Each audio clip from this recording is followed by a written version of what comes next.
A spiced meat and pea filling is prepared and cooled.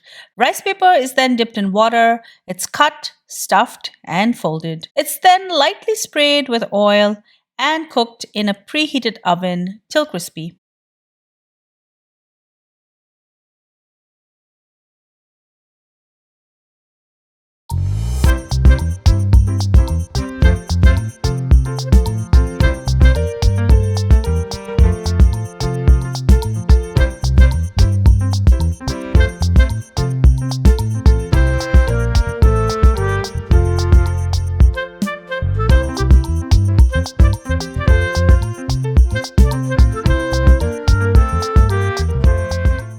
To make this filling, heat up a little oil.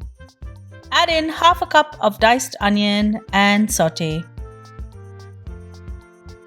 Next, I'm going to add 1 teaspoon of sliced green chilies,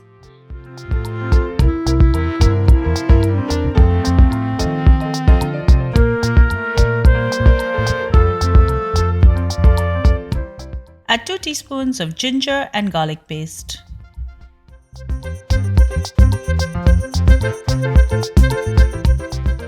Followed by 1 teaspoon of Garam Masala, 1 teaspoon of Cumin powder, 1 teaspoon of chili powder, and half a teaspoon of turmeric powder. Mix this in. Add a little bit more oil if required. Next, I'm going to add in 500 grams of ground beef, lamb, or chicken. Add salt to taste and cook this for about 10 minutes, stirring frequently. It's important for the filling to be dry as the rice paper will not be able to absorb too much moisture.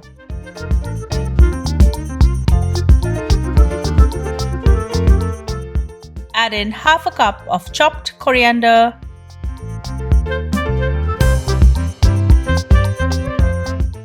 and finally, I'm going to add half a cup of cooked peas.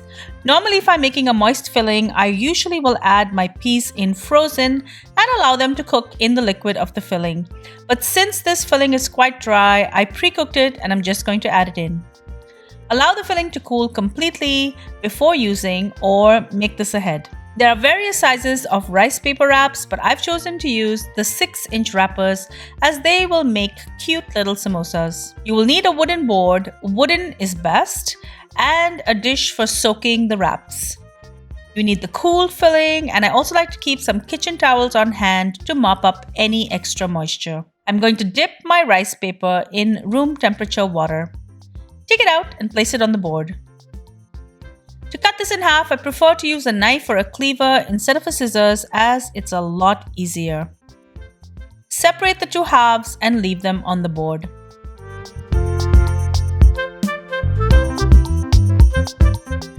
Place a teaspoon of the filling in the center, pull one edge over, making a point in the middle, and line up the bottom curved edge and repeat the same on the other side. Press down all of the edges firmly to seal. If the paper hasn't softened enough, it can be a little bit hard to seal.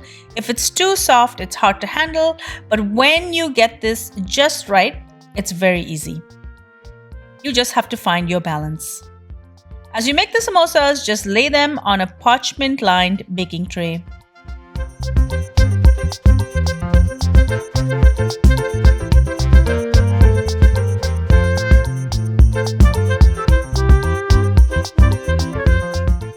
Once you get the hang of it, you can work on 2 sheets at a time.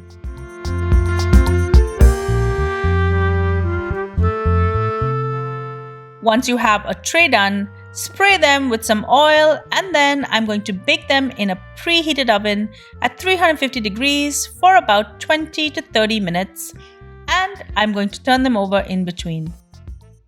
This batch makes about 50 to 60 tiny samosas, and it can be frozen after they are baked. Enjoy!